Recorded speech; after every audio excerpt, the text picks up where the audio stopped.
ደስ እንዲላችሁ ከፈለጓችሁ እጃችሁ ላይ ያለውን እግዚአብሔር የሰጣችሁን ጸጋ ማስተዋል፣ የሌለንን እየቆጠርን ከምናዝን ያለንን እያየን መደሰት ነው።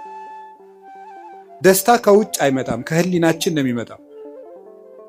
አንዱ የምናባክነው በጣም እያባከን ነው ያልነው ነገር አካላችን፣ አይምሯችን።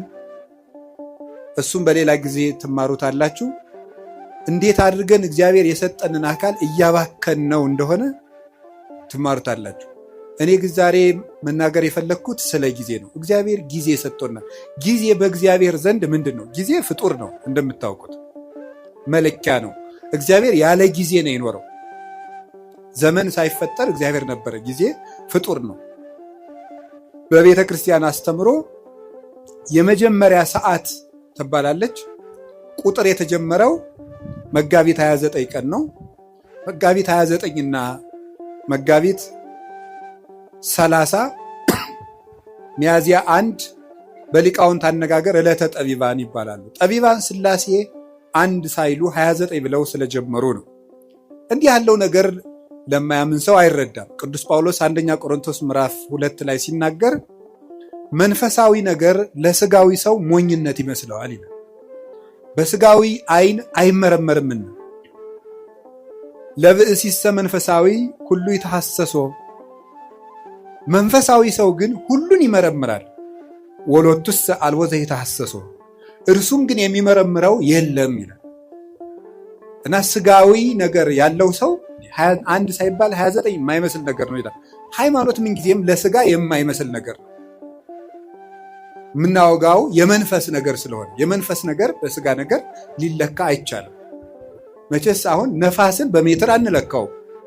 ለሁሉም ነገር መለኪያ አለው። ውሃን በኪሎ ሜትር አንለካው። የራሱ መለኪያ አለው።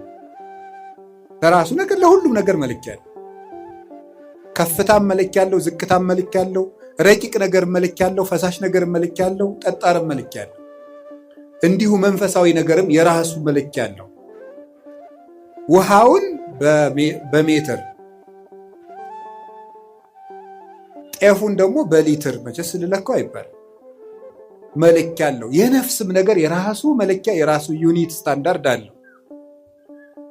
ስለዚህ የነፍስን ነገር የምንረዳው እግዚአብሔርን በመፍራት ነው። እግዚአብሔር ጊዜን ሳይፈጥር ነበረ፣ ጊዜን ፈጠረ።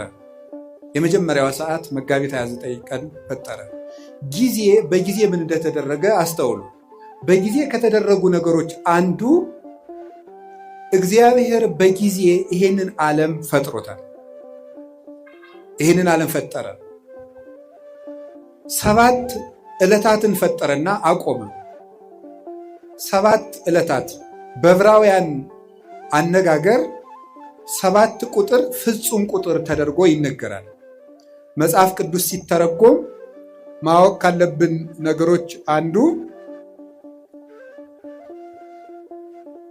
የመጽሐፍ ቅዱስን መነሻ ባህል ነው ማወቅ የሚገባል።